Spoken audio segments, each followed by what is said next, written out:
جب حضرت عثمان غنی رضی اللہ تعالیٰ عنہ کا محاصرہ کر لیا گیا اور یہ خلافت کا آخری آپ کا دور ہے، 82 سال کی عمر تھی اس وقت آپ کی، اور یہ تاریخ کا دردناک باب ہے کہ حضرت عثمان غنی پر 40 دن تک پانی بند رہا۔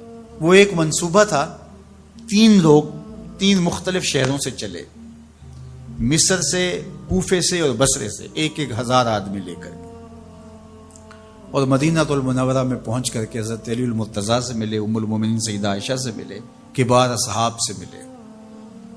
تو جو انہوں نے کہا تو انہوں نے ان کو کہا کہ نہیں، ایسی کوئی بات نہیں، فہمائش کر کے واپس بھیج دیا۔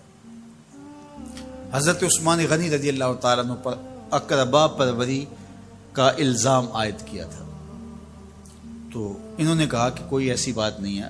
پھر یہ تھا کہ آپ نے کم عمر گورنر، کم عمر لوگ مقرر کیے، تو حضرت عثمان نے کہا کہ حضرت اسامہ بھی تو کم عمر تھے، حضور نے ان کو اگر مقرر کیا ہے تو یہ تو مثال ہمارے سامنے موجود ہے، لیکن یہ ایک منصوبہ تھا، اس منصوبے کے تحت یہ 3 جگہوں سے لوگ آئے تھے۔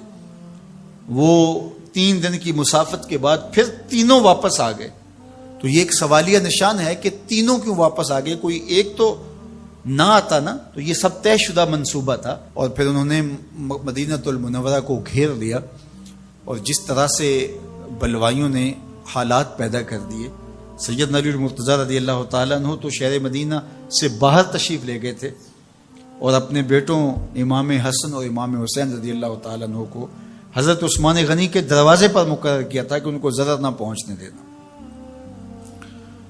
اب 700 صحابہ اجازت طلب کر رہے ہیں کہ آپ ان بلوائیوں سے نپٹنے کا میں جو ہے وہ اجازت نامہ مرحمت کریں، اور بہت سارے لوگ تو حج پہ جا چکے ہیں۔ 18 ذی الحج کا واقعہ ہے جب آپ کی شہادت ہوتی ہے، تو وہ حج پہ جا چکے ہیں، تو جو یہاں موجود ہیں وہ اجازت طلب کر رہے ہیں، لیکن حضرت عثمان غنی رضی اللہ تعالیٰ عنہ نے کہا کہ نہیں، میں ایسی اجازت نہیں دوں گا۔ رسول اللہ صلی اللہ علیہ وسلم کا حرم شہر مدینہ لوگوں کے خون سے لالازار ہو، یہ میں اس کو گوارا نہیں کرتا۔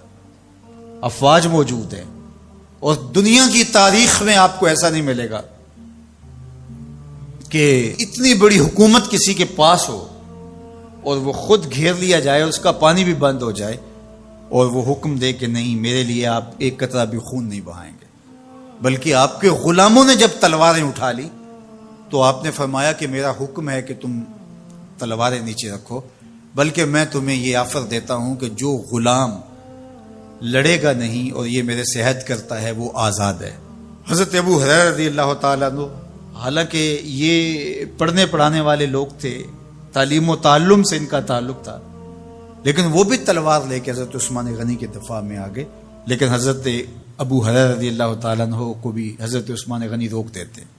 مالک بن اشتر کہنے لگا کہ ہم آپ کی دستبرداری کے خواہاں ہیں، آپ خلافت سے دستبرداری اختیار کر لیجئے۔ تو حضور علیہ الصلوۃ والسلام کے اس جانثار صحابی نے، حضرت عثمان غنی نے فرمایا یہ نہیں ہو سکتا۔ دستبردار کیوں نہیں ہوئے؟ لگتا تھا یہ سب سے زیادہ آسان تھا، لیکن حضور نے ارشاد فرمایا تھا، اے عثمان، تمہیں اللہ ایک قمیض پہنائے گا، لوگ اس کو اتارنا چاہیں گے، تم کبھی نہ اتارنا۔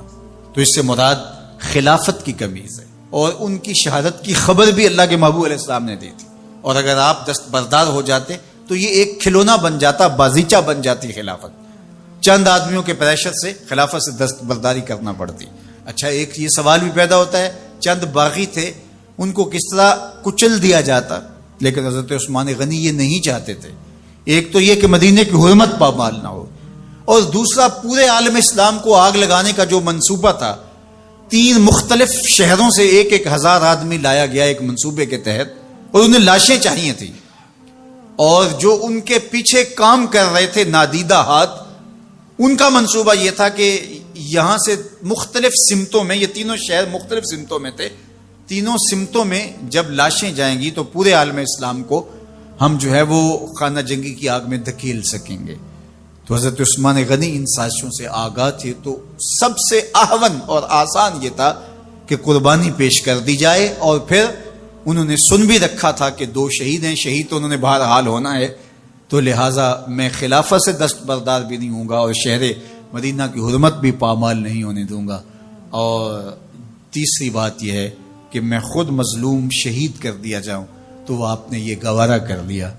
تو 18 ذوالحج تھا، جمعے کا ہی دن تھا، اور حضرت عثمان غنی رضی اللہ تعالیٰ عنہ روزے سے تھے، عصر کا وقت تھا، قرآن مجید کی تلاوت کر رہے تھے۔ حضرت امام حسن، امام حسین اور حضرت عبداللہ بن زبیر اور دیگر لوگ آپ کے دروازے پہ پہرا دے رہے تھے، لیکن باغی پچھلے گھر سے دیوار پھلانگ کے آپ کے گھر میں داخل ہوئے اور تلوار سے وار کیا۔ آپ کی زوجہ حضرت نائلہ آگے بڑھی اور ہاتھ سے روکنا چاہا، آپ کی انگلیاں کٹ گئیں۔ پھر دوسرا وار کیا تو حضرت عثمان غنی رضی اللہ تعالیٰ عنہ کا دایاں ہاتھ کٹ کے گر گیا۔ حضرت عثمان غنی رضی اللہ تعالیٰ عنہ نے افسوس کیا اور کہا کہ تم نے وہ ہاتھ کاٹ دیا جس سے میں وحی کی کتابت کیا کرتا تھا۔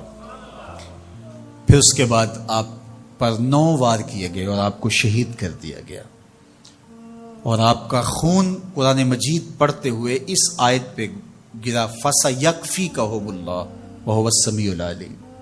تو حضرت عثمان غنی رضی اللہ تعالیٰ عنہ مظلوم شہید کیے گئے، بھوکے اور پیاسے شہید کیے گئے، ظلمن شہید کیے گئے۔ حضرت عبداللہ بن عمر رضی اللہ تعالیٰ عنہ فرماتے ہیں کہ حضور فتنوں کا ذکر کر رہے تھے کہ فتنے ہوں گے، بہت بڑے فتنے ہوں گے۔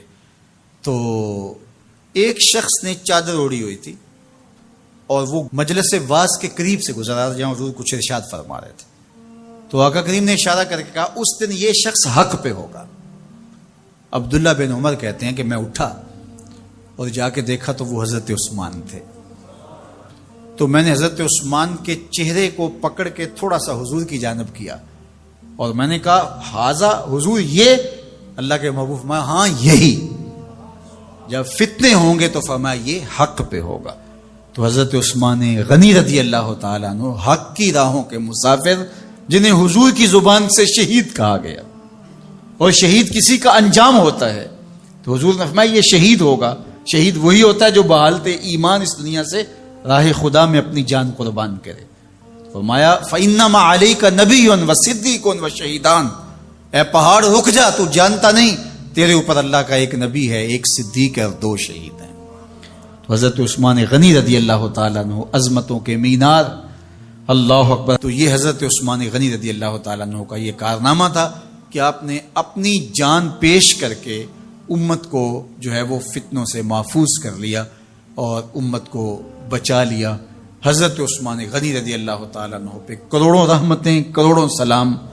ہم آپ کی عظمت کو سلام پیش کرتے ہیں، عقیدتوں کا خراج پیش کرتے ہیں۔ حضور کی خدمت میں ایک جنازہ لایا گیا اور حضور سے عرض کی گئی حضور اس شخص کا جنازہ پڑھا دیجئے، تو حضور نے انکار کر دیا، کہا میں جنازہ نہیں پڑھاؤں گا۔ تو صحابہ نے عرض کیا یا رسول اللہ، کبھی ماضی میں ایسا نہیں ہوا، جب بھی کوئی جنازہ لایا جاتا ہے تو آپ جنازہ پڑھا دیتے ہیں اور آپ نے آج انکار کر دیا۔ تو فرمایا یہ شخص میرے عثمان سے بغض رکھتا تھا اور اس کو اللہ نے بھی اپنی رحمتوں سے محروم کر دیا ہے۔ حضور نے اس شخص کا جنازہ نہیں پڑھایا جو مبغض عثمان غنی رضی اللہ تعالی عنہ۔ تو اب آپ اندازہ کیجئے وہ کتنا بدبخت شخص ہے جو حضرت عثمان سے بغض اور دشمنی رکھتا ہے۔ حضرت عثمان غنی رضی اللہ تعالی عنہ سے اللہ کے محبوب علیہ السلام نے کتنی خوبصورت ارشاد فرمائی، میں اس سے حیا کیوں نہ کروں جس سے اللہ کے فرشتے بھی حیا کرتے ہیں۔ یعنی عثمان غنی وہ ہیں جس سے اللہ کے فرشتے بھی حیا کرتے ہیں، اور جو عثمان غنی کا حیا نہیں کرتا اس سے بڑا بے حیا کون ہو سکتا ہے۔ حاکم نے مستدرک کے اندر روایت ذکر کی ہے کہ بہت سارے صحابہ حضور کی بہت ساری خوبیوں کے مظہر تھے، اور سب سے زیادہ حضور کے خلق کے مشابہ حضرت عثمان غنی رضی اللہ تعالیٰ، اور خلق میں سب سے اونچا درجہ حیا کا ہوتا ہے۔ تو حضرت عثمان غنی رضی اللہ تعالیٰ عنہ حیا کے اس مقام پہ فائز المرام تھے جو انہی کا مقصوم تھا۔ اللہ ہمیں حضور کے اہل بیت، حضور کے اصحاب، بلکہ حضور کے در کی مٹی کی تعظیم بھی نصیب کرے۔ اقبال نے کہا تھا خاک طیبہ از دو عالم خوش ترست، آن خنک شہرے کے آنجا دل برست۔ ہمیں تو طیبہ کی مٹی بھی اچھی لگتی ہے اس لیے کہ وہاں محبوب جو رہتے ہیں، تو محبت تو اس چیز کی متقاضی ہوتی ہے، محبوب کی راہوں کو بھی سلامی پیش کی جائے۔ تو جو حضور علیہ السلام کے ساتھ منسوب اتنی وقی نسبتیں ہیں ان کا احترام کیوں نہیں کریں گے؟ تو حضرت عثمان غنی تو داماد رسول ہیں، حضرت عثمان غنی تو ذو النورین ہیں، حضرت عثمان غنی تو حضور علیہ الصلوۃ والسلام کے محبوب اور حضور علیہ الصلوۃ والسلام کے پیارے ہیں، ان کو جنت کی بشارت دی گئی ہے، عشرہ مبشرہ میں سے ہیں، 4 جلیل القدر خلفاء میں ان کا نام شامل ہے، اور پھر حضور کی 2 صاحبزادیاں ان کے نکاح میں آقا کریم نے ان کو شہید خود قرار دیا، اور میرے اور آپ کے آقا و مولا نے کہا آج کے بعد کوئی عمل عثمان کو نقصان نہیں دے گا، اور کہا عثمان سے میں حیا کیوں نہ کروں، اس سے اللہ کے فرشتے بھی حیا کریں۔